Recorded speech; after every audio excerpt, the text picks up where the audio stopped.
Tanggapin ang alok ko, batay sa iyong ideya, bumuo ng bagong kaharian, isa katuparan ang iyong mga ideya, iba sa mga dakilang pinuno na iyon.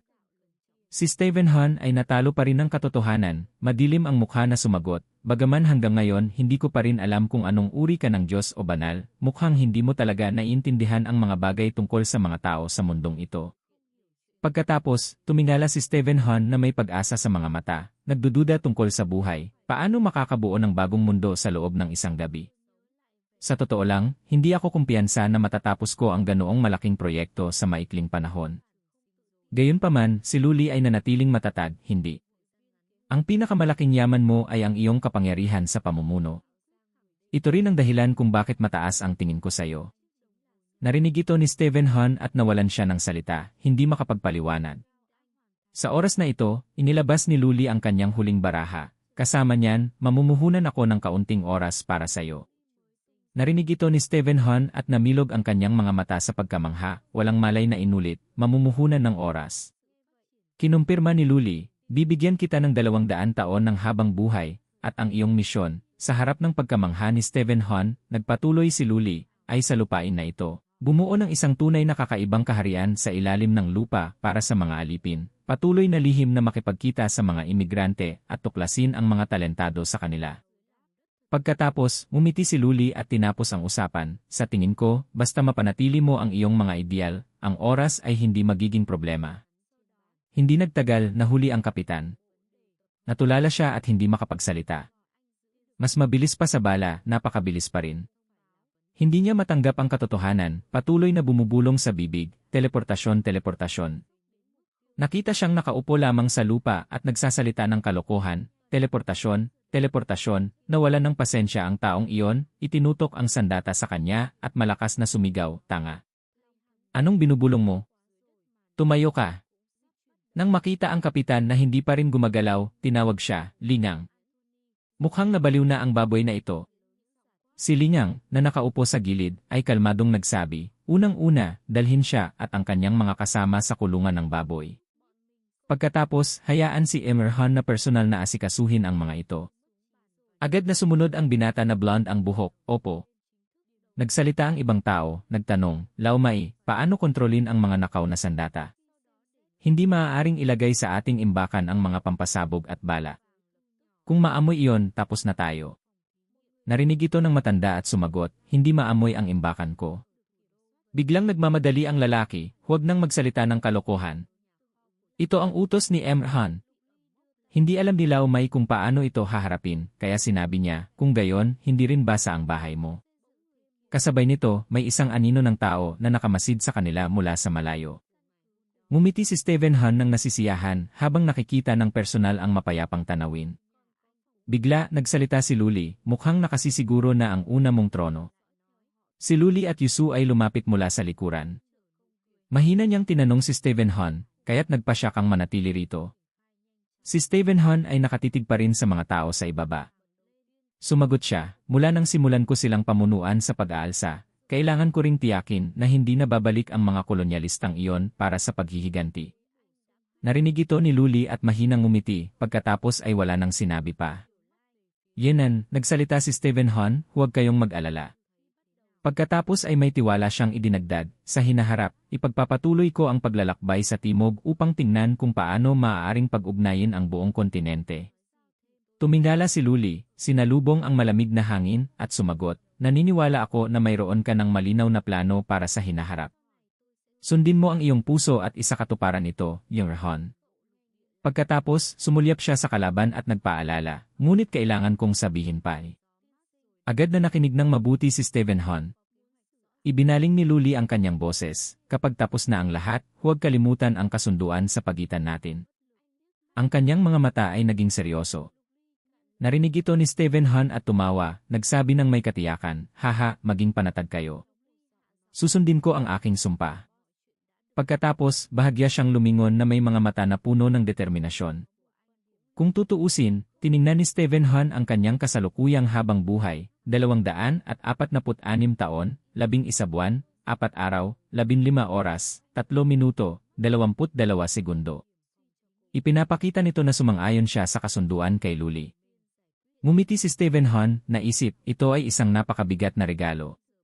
Pagkatapos, nagsalita si Han at nagtanong, kung gayon, ang mga bagay na sinabi mo tungkol sa hinaharap, ang mga alitan at labanan, talagang umiiral ba ang mga yon? Ang lahat ng ginagawa natin ay maaaring mag-reset ng kasaysayan. Nanatiling tahimik si Luli, pinakinggan ang kalaban na nagpatuloy, kung gayon, kung ang mga alitan sa hinaharap ay hindi maalis, hindi ba't ang lahat ng ating pagsisikap ay walang kabuluhan? Pagkatapos ng ilang sandali, bahagyang tumingala si Luli at nagsalita, ang iyong tanong ay umabot na sa napakataas na antas ng kaluluwa ng tao. Sa ngayon, hindi ko pa masasagot yan. Ngunit kapag nagkita tayong muli, sinabi ni Luli, naniniwala ako na sa iyong puso, tiyak na makakahanap ka ng sagot na makakasiya sa iyo. Narinig ito ni Stephen Han at sandali siyang hindi nakapagsalita. Sa sandaling ito, kinuha ni Luli ang gintong relo at sinabing, kung gayon, Your Han. Pagkatapos ay lumabas ang isang malakas na liwanag. Mahinang nagpaalam si Luli hanggang sa muli nating pagkikita. Sa isang iglap lamang, ganap siyang naglaho. Ngayon, tanging si Stephen Han na lamang ang nakatayo sa burol, sinasagap ang malamig na simoy ng hangin. Hindi niya maiwasan na isipin ang mahiwagang pagkikita na ito. Pagkatapos ng ilang sandali, ngumiti si Stephen Han at sumagot, hanggang sa muli nating pagkikita. Kasabay nito, sa espasyo ng oras, ang relo ay patuloy na umaatik. Sina Luli at Yusu ay kalmadong naglalakad bilang mga taga-kontrol ng oras. Isang berde na ilaw ang lumabas mula sa kanila. Pagkatapos ng ilang sandali, nagtanong si Yusu, Boss, saan tayo pupunta sunod? Sumagot si Luli, tapos na ang digmaan. Ngayon ay kultura pagsulat na. Sa sandaling ito, sa harap ng dalawang tao ay lumitaw ang napakaraming berdeng bola. Sa gitna nito, isang bola ang nakakuha ng atensyon ni Luli. Tinukoy niya ang susunod na target, siya yan. Sa loob ng bola ay isang lalaking may kayumangging buhok, mukhang mabait. Dagdag pa ni Luli, siya ay Hindi pa niya natatapos ang kanyang sinasabi, si Yusu sa likuran ay sumigaw ng siya. Isang malakas na tinig. Nagulat si Luli, sa isip ay nagbulong, may sakit ba siya? Malakas na sinabi ni Yusu, ang taong ito kilala ko siya. Siya yon. Dagdag pa niya, ang siyentipiko na nagsulat ng teorya ng elektrodinamika, si Amber. Lumabas siya sa physics textbook. Pagkatapos, napaisip si Yusu, sa pag-iisip gaano karaming pagsisikap ang ginugol ko upang matuto ng maayos sa physics. Ito ay isang magandang pagkakataon. Masaya siyang nagtanong, Senyor, kailangan nating puntahan siya, tama? Ibig kong sabihin, ang tunay niyang katawan. Si Luli, na nakalayo na ng kaunti, ay lumingon at nagpaalala, sinabi ko na sa iyo na dapat mong bantayan ng mabuti. Ayoko na pagbalik ko ay matuklasan ko ang fossil ni Yusu. Narinig ito, nagmamadali siyang sumagot, Opo. Opo. Bahagyang inayos ni Luli ang kanyang salamin at nagpatuloy, dahil magaling ka sa pag-aaral, kung gayon ay bibisita tayo ng kaunti. Pagkatapos, inunat niya ang kanyang kamay upang buksan ang time portal. Sa sandaling ito sa lupain sa kanluran, medyo tahimik at liblib. Ang mga gusali ay nanatili ang kanilang malaking anyo, ngunit hindi rin kulang sa sinaunang kagandahan. Mahinang nagsalita si Luli, ang maalamat na taong ito. Nang dumilim ang gabi sa bayan, ang lahat ay nalubog sa malalim na pagtulog pagkatapos ng nakakapagod na araw. Gayunpaman, may isang silid na may ilaw pa rin na walang pakialam sa oras. Sa loob, abala si Amber sa paglutas ng mahirap na problema sa pisika. Hay! Lubos na walang katuturan. Baka mali ang formula na naisulat. Hindi tama. Nakakapagod talaga. Kailangan ko nang simulan muli. Ilang araw na nasayang ang pagsisikap ko. Bumulong siya, Yenan. Nasuri ko na ang mga mahahalagang hakbang. O kaya'y may pag-asa pa rin? Bigla, isang liwanag ang lumitaw sa likuran niya, ngunit hindi niya ito napansin. Sa sandaling ito, lumitaw ang dalawang anino, sina Luli at Yusu, na nagpunta upang hanapin siya. Umaasa silang makita ang nagulat na mukha ni Amber. Gayunpaman, nakatayo sila roon ng matagal nang walang reaksyon, medyo awkward sina Luli at Yusu. Sa sandaling ito, si Amber ay abala pa rin sa kanyang problema, Denen. Hindi pa rin problema dito. Ang susunod na hakbang na ito ay hindi rin mali. Napakaganda. Dito eh. Dalawang tao sa likuran ay nawalan din ng salita. Si Amber ay patuloy na nagmumukmok sa sarili, aha. Dito pala ang problema. Magaling! Magaling! Hindi na kailangang simulan muli mula sa simula. Si Yusu sa likuran ay bahagyang kumaway, hello. Hello! Nang makita niya ang kalaban na walang reaksyon, bahagya siyang lumingon at nagsabi, hindi niya kami pinansin, senyor. Nakakunot ang noo ni Luli, lubos na naiinis. Ito ang unang beses na nangyari ang ganito. Si Yusu ay medyo nag-aalala, bagaman kilala ang taong ito sa kanyang matinding konsentrasyon sa pananaliksik, ang ganitong antas ay medyo. Agad na sumagot si Luli, Bakit parang kakaiba sa akin ang taong ito? Bigla, nagsalita si Amber na ikinagulat ng dalawa, huwag na kayong magsalita. Talagang kakaibang matandang lalaki. May sumugod sa bahay pero wala siyang pakialam sa mundo. Patuloy na nagsalita si Amber, wala akong pakialam kung isa kang multo o demonyo, lahat kayo ay hindi dapat makaabala sa akin. Lahat ay kailangang maghintay hanggang matapos ko ang kalkulasyon bago magsalita. Mahinang nagsabi si Yusu, bin. Pagkatapos, lumingon siya at nagtanong, Boss, kailangan pa ba nating maghintay? Naguguluhan si Luli, ha? Sa sandaling ito, galit na lumingon si Amber at malakas na sumigaw, nagsasalita ka pa. Tipo Groko. Nagbulong si Luli, ganitong ugali pagkatapos siyang ma-recruit, hindi ko alam kung anong mangyayari. Mahinang bumulong si Yusu, Spring. Maghihintay tayo ng ganito, senyor. Napaisip si Luli sandali at pagkatapos ay pinitik ang daliri upang pabilisin ang oras. Tik-tak, tik-tak. Mabilis na lumipas ang oras na parang aso na tumatakbo sa labas. Pagkatapos ng ilang segundo lamang, masayang ininat ni Amber ang kanyang katawan. Hindi niya maiwasang magbulalas ng nasisiyahan, perpekto. Bumuntong hininga si Amber at sa sarili ay nagsabi, uminom lang ako ng kaunti. Talagang pagod ako ngayon. Pagkatapos, tiningnan niya ang kanyang relo. Sa sandaling ito ay nagsasalita pa rin siyang mag-isa, na parang may mental disorder, dapat na ba akong kumain? Gayunpaman, labis na nagulat si Amber nang makita ang numero sa relo. Hindi niya napigilan na sumigaw ng malakas, bakit isa pa ring oras? Hindi makapaniwala si Amber sa kanyang mga mata, ngunit naramdaman niya na parang isang gabi ang lumipas. Hindi ito maaaring maging ganoon kabilis. Sa sandaling ito, na-realize ni Amber ang sitwasyon at tumingin sa dalawang tao sa likuran. Nakikita ang mapanganib na anyo ng kalaban, medyo natakot siya, kayo. Pagkatapos, malinaw na nagtanong si Amber, sino kayo? Nanahimik si Luli sandali pagkatapos ay ngumisi, tama. Kung tutuusin ang normal na oras, talagang nakaranas ka ng mahabang gabi. Namimilog ang mata ni Amber sa pagkagulat, ano? Si Yusu sa tabi ay ngumiti ng magiliw at nagpatuloy, Amber, ang ibig sabihin ng aking amo ay... Bigla, sumingit si Amber at pinutol ang kanyang sinasabi, na ikinagulat ni Luli, naalala ko na kayo. Pagkatapos, nagulat siyang nagsabi, mga multo sa tahimik na gabi. Malakas na sumigaw si Amber, Mida. May multo. Nagmamadaling nagpaliwanag si Yusu, Amber, kumalma po kayo. Wala po kaming masamang intensyon. Patuloy na nataranta si Amber, habang umatras, sumigaw, mga demonyo. Multo. Kahit mga dragon. Inunat niya ang kamay upang kunin ang bote ng tinta sa lamesa, habang nagbabala, huwag-huwag kayong lumapit. Pagkatapos, walang pag-aalinlangan na itinapon ni Amber ang bote ng tinta sa dalawa. Ha! Agad na pinatigil ni Luli ang oras. Ang bote ng tinta ay tumigil sa ere, hindi na gumalaw kahit kaunti. Nang makita ito, patuloy na nanginginig si Amber, stop. Stop. Sa ere, lumambot ang kanyang mga binti at umupo siya sa sahig. Nauutal si Amber na nagtanong, Kronos, bakit mo ako hinahanap? Inayos ni Luli ang kanyang kurbata at sumagot, hindi ako isang Diyos ng ilusyon. Ako ay isang negosyante ng oras, naglalakbay pabalik-balik sa daloy ng oras. Itinaas niya ang bote ng tinta at nagpatuloy, dahil sa iyo, naglakbay ako sa oras papunta rito. Nanganga si Amber sa pagkamangha, ako. Bakit? Sa sandaling ito, si Yusu ay kusa na nagsalita, Amber. Nagulat siya at lumingon, ha? Pagkatapos, ipinakilala niya, ito ay isang kopya mula sa hinaharap. Sa harap ng pagkamangha ni Amber, idinagdag ni Yusu ang imbitasyon.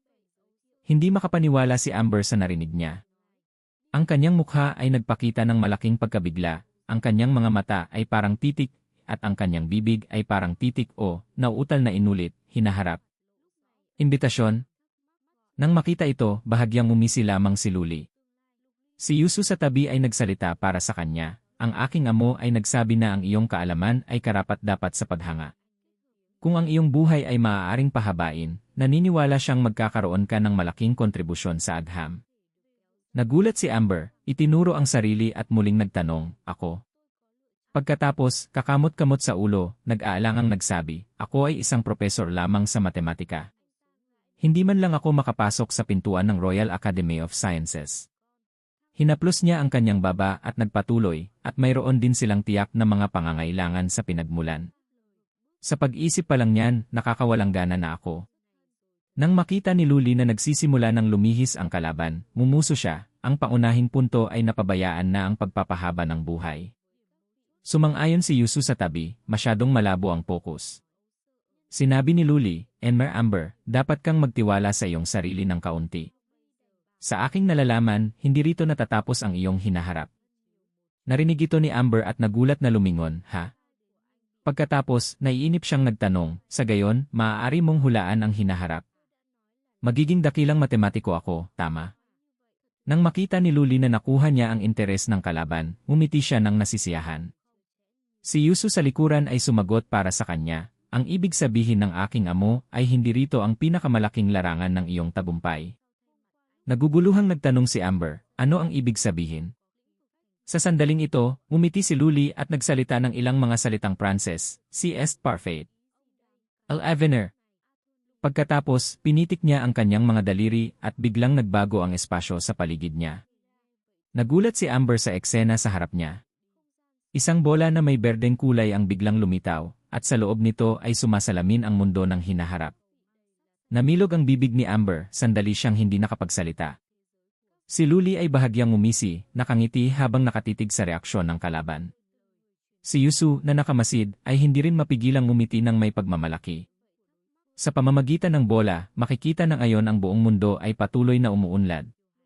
Mga toring kasing taas ng langit ang nakatayo ng matatag, na itinayo mula sa advanced at matibay na materyales. Ang sistema ng eroplano ay patuloy na nagbubunga ng mga breakthrough sa teknolohiya. Ang mga eroplano ay malayang lumilipad sa kalangitan, malayang dinadala ang mga tao sa buong mundo. Sa sandaling ito, lahat ay may hawak na mga smartphone sa kamay, ngumiti ng nasisiyahan dahil sa mga feature at tool na ibinibigay nito. Nang makita ang mga larawang iyon, hindi mapigilang magbulalas ni Amber, Diyos ko. Ang eksenang ito. Patuloy na nagpaliwanag si Yusu, ito ang ilang larawan na sumasalamin sa hinaharap na mundo. Iyon din ang lugar kung saan gagawin mo ang iyong malalaking plano. Patuloy na nakatingala si Amber sa bola, bumubulong, hinaharap. Talagang hindi ka panipaniwala.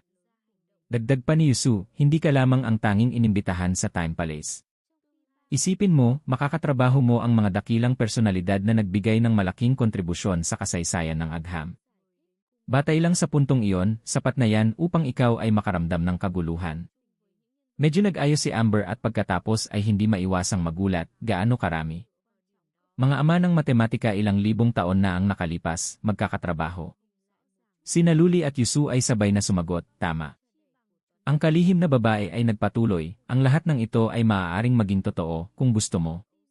Namimilog ang mata ni Amber sa pagkalito at pagkamangha, pagkatapos ay narinig niya si Yusu na nagtanong, kung gayon, gusto mo bang sumali? Si Amber, sa sandaling ito, ay hindi pa rin makapaniwala sa biglaang pangyayaring ito. Binaba niya ang boses, puno ng pagdududa, nagbibiro ka, tama. Sa hinaharap, makikita ang buhay ng mga makasaysayang tauhan ng buhay. Bigla siyang lumingon at malakas na sinabi upang tapusin ang usapan, tanging isang tanga lamang ang tatanggi. Ngumiti si Luli ng nasisiyahan at mahinang sinabi, magaling. Mabilis na nagbigay si Yusu ng kaakit-akit na pangako, bibigyan ka ng aking amo ng karagdagang 200 taon ng habang buhay. Sa isang panahon sa hinaharap, may darating upang sunduin ka. Nagpaalala pa siya, hanggang noon, mangyaring dahan-dahang tamasahin ang pagpapahaba ng buhay. Nagulat si Amber, nagtanong, 200 taon? Nang makita ito, pinakalma ni Luli, huwag kayong mag-alala. Ito ay isa sa mga benepisyo ng aming organisasyon.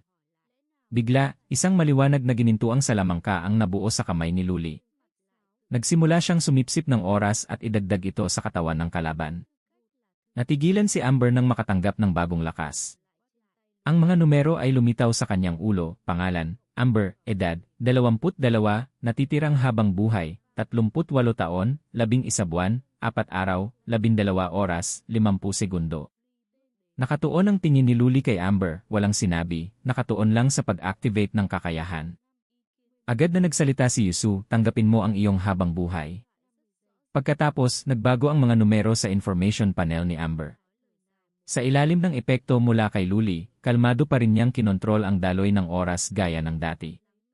Tungo kay Amber, siya ay nakabalot pa rin ng malakas na enerhiya ng oras, ang kanyang katawan ay nakalutang sa hangin. Bigla, namilog ang mata ni Luli sa bihirang pagkamangha sa taong ito.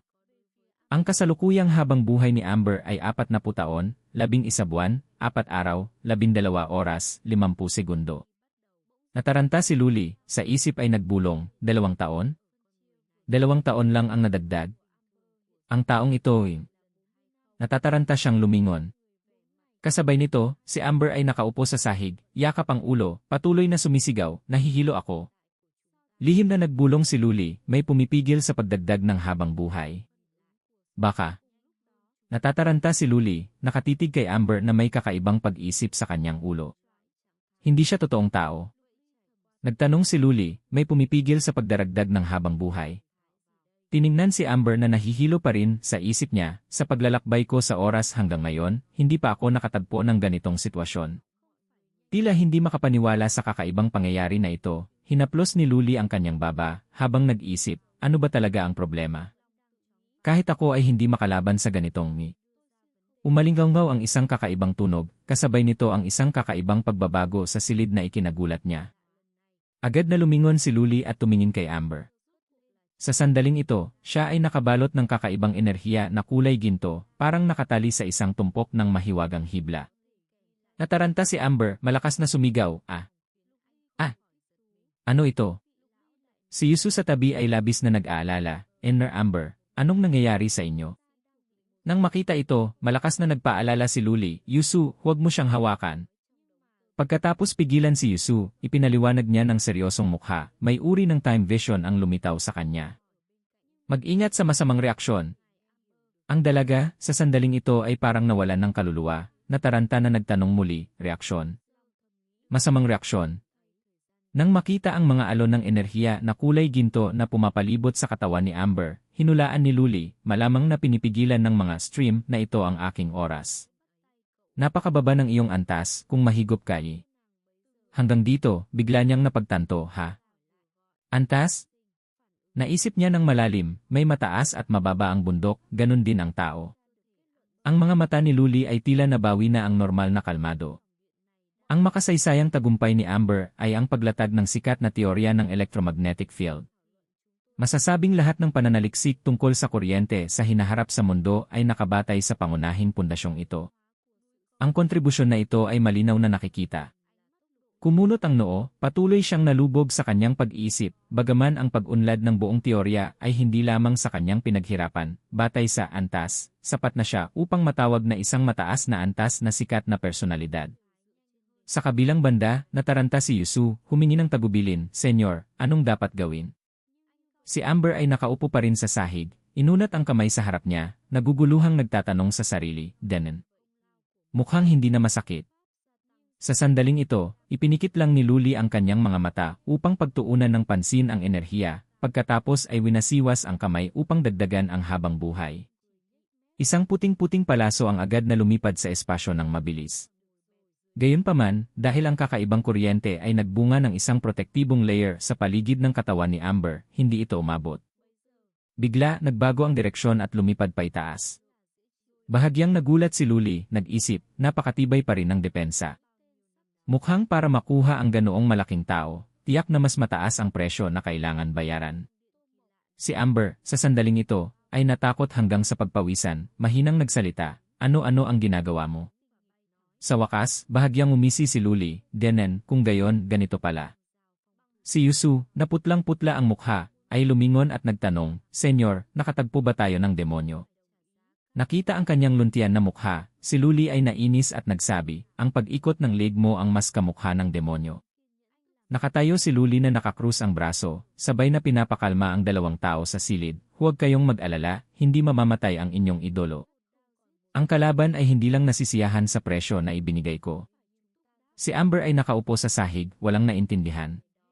Nag-aalangang nagtanong si Yusu, kalaban. Sino ang kalaban? Kalmadong sumagot si Luli, ang batas ng oras. Ang kalihim na babae ay hindi maiwasan ang pagkamangha. Si Amber, na walang naintindihan ni isang salita, ay nagtanong sa sarili, anong wika ang sinasalita nila? Hindi maganda ang pakiramdam niya. Pagkatapos, tumingala si Luli at nagpaliwanag, malinaw na, yun na Amber at ang mga talento na ating nakuha noon ay magkaiba. Ang dakilang Ginoo ng oras ay tila lubos na pinahahalagahan ang taong ito, hindi madaling harapin. Nagdududa si Yusu, muling nagtanong, ang batas ng oras ay pinipigilan tayo. Kalmadong winiwasto ni Luli, sa halip na sabihin pinipigilan, ito ay tulad ng ako at ang batas ng oras ay nagsasagawa ng bidding. Nagpakita siya ng kumpiyansang ngiti na parang hindi ito isang espesyal na bagay. Narinig ito ni Yusu at tiningnan lamang siya ng labis na naguguluhan.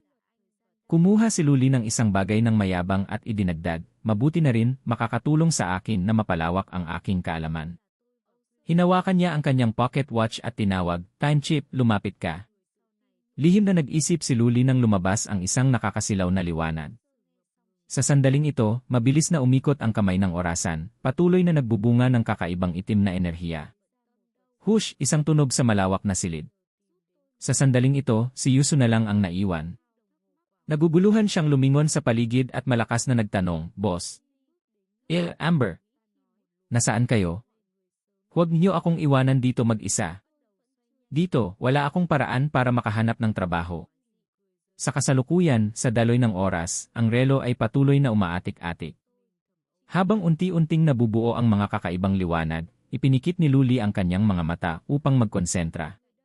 Pagkatapos na dalhin dito, nagsimula siyang buksan ang kanyang mga mata at obserbahan ang sitwasyon sa harap niya. Sa harap niya ay napakaraming mahiwagang liwanag na parang langit na puno ng bituin sa gabi. Sa ilalim ng kanyang mga paa ay may isang orasan na sumusuporta sa kanya sa walang hanggang espasyo.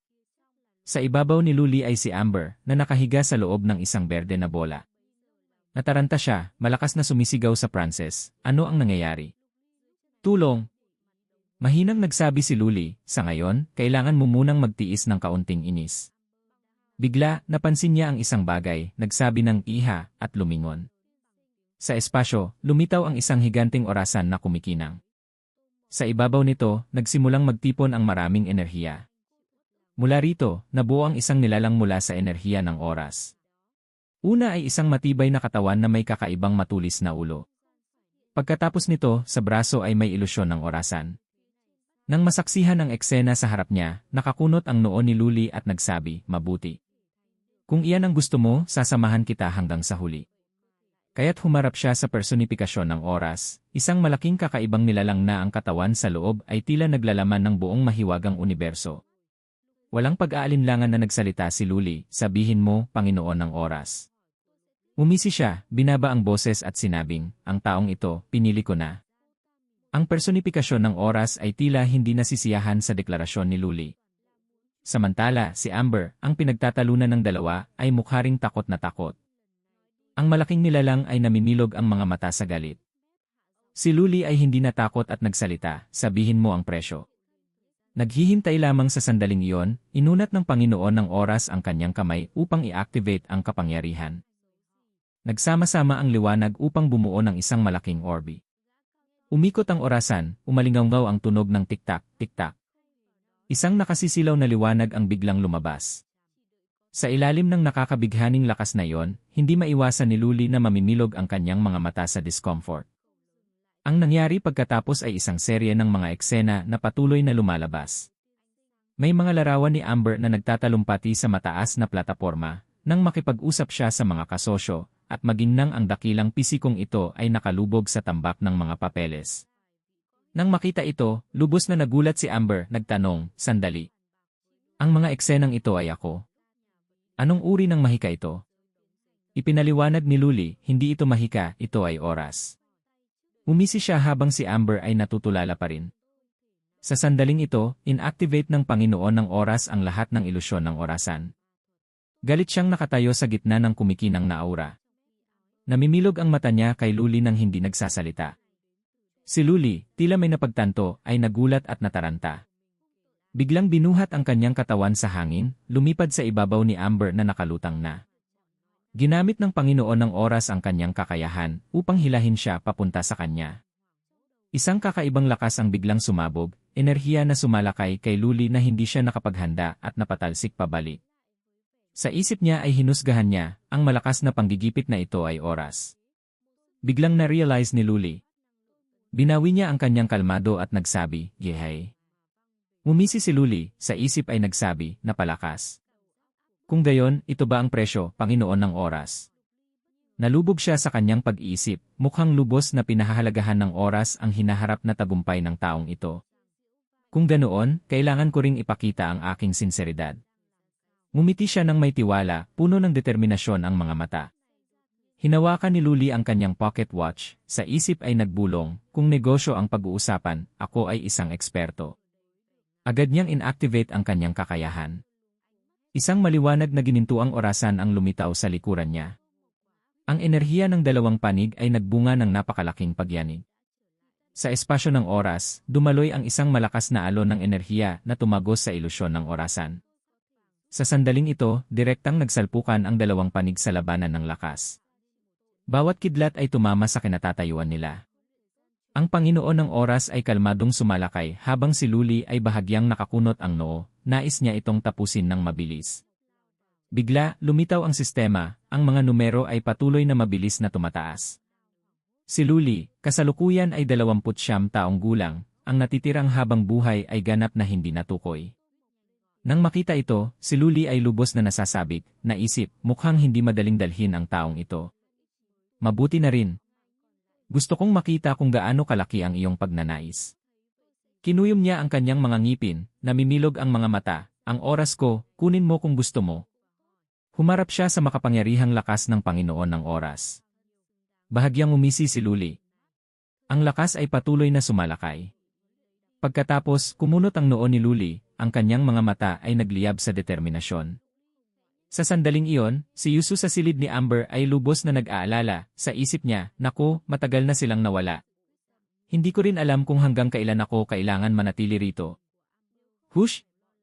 Biglang may lumitaw sa silid. Bumalik na si Luli. Nang makita ang kanyang amo, masayang malakas na sumigaw si Yusu, "Senyor! Nakabalik na kayo!"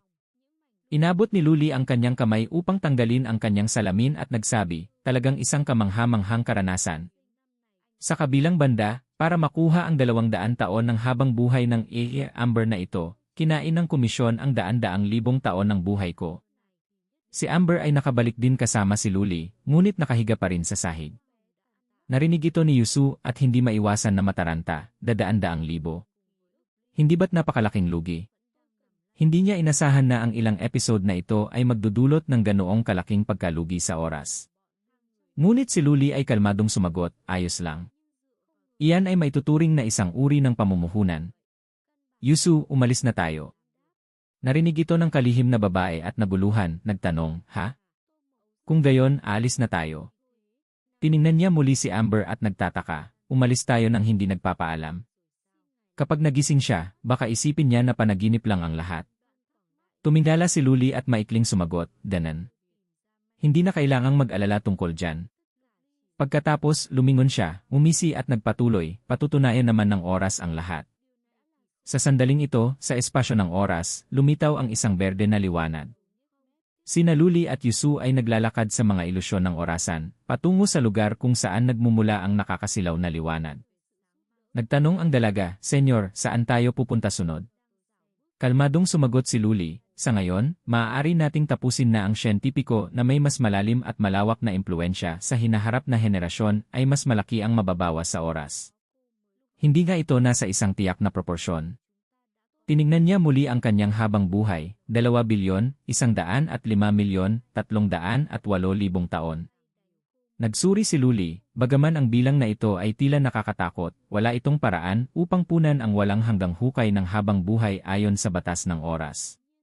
Muli siyang lumingon at nagtanong, "Sino ang mga kasama sa ating susunod na plano?"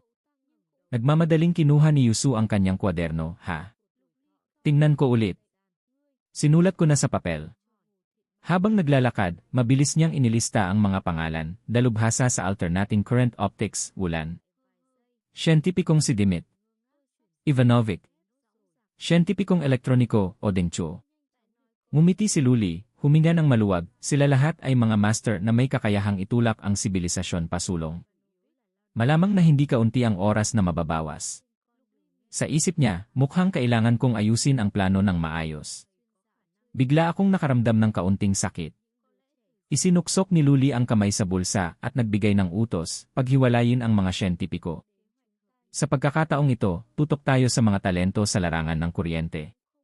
Lumingon siya at idinagdag, una, batay sa agham at teknolohiya, lumikha ng pag-unlad na nakatuon sa isang uri ng pananaliksik.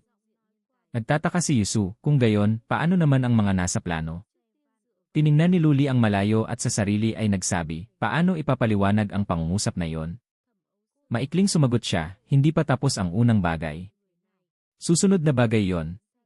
Pagkatapos, patuloy silang dalawa sa paghahanap sa mga dakilang tao. Sa ilalim ng pagsaksi ng batas ng oras at ng inertya ng proseso ng self-regulation ng kasaysayan, kailangan kong gumastos ng mas maraming oras upang lagdaan ang mga kontrata kasama ang mga dakilang siyentipiko. Ang oras na nagastos ay lampas sa regular na halaga, umabot ng daan-daang libong taon. Ang mga target na tao ay patuloy na tumatanggap ng lakas mula sa daloy ng oras. Patuloy na isinasagawa ni Luli ang kanyang plano, ngunit ang makita ang isang proyekto na nagsisimula sa zero ay isang bihirang karanasan sa mundo. Ngumiti siya ng nasisiyahan. Sa isang bansa kung saan ang mga gusali na may sinaunang anyo ay nasa ilalim ng malinaw na asul na langit, isang hindi gaanong maliit na gusali ang nakatayo ng matayog.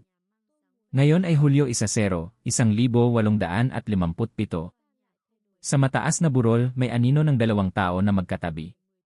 Mahinang ngumiti si Luli, ito ang araw. Ang huling lalaki sa biyaheng ito, ipinanganak ngayong araw. Ang kanyang mga mata ay nagliyab sa determinasyon. Kasabay nito, isang karwahe ang mabilis na tumatakbo sa lungsod. Sa loob ay isang mag-asawa. Ang lalaki ay nag-aalala, nagsabi, subukan mong tiisin, Tiana. Malapit na tayo sa ospital. Ang kanyang asawa ay buntis at kitang-kita ang sakit sa kanyang mukha. Ang asawa ay patuloy na pinapalakas ang loob ng kanyang asawa, anak, naging ina ka na ng 3 anak. Kaya tiyak na magiging maayos ang lahat. Nahihirapan si Tiana, nagsabi, pero sa pagkakataong ito. Ang sakit. Nag-aalalang nagtanong ang asawa, Coachman, gaano pa katagal? Hindi na makayanan ni Tiana. Agad na sumagot ang lalaki, sige po, sir. Bibilisan ko pa. Mabilis na sumugod ang karwahe patungo sa klinik. Sa likuran, maingat na sumilip si Yusu, narito na yan. Iyan ang nanay ng mahihirap mga anak. Senyor, tingnan niyo. Mahinahong sumagot si Luli. Ang pagpapakita ng mga dakilang personalidad ay palaging puno ng hirap at pagsubok. Ang kanyang tinig ay nahalo sa tunog ng kabayo na tumatakbo.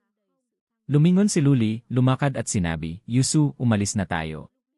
Naguluhan ang dalaga, nagtanong, ha?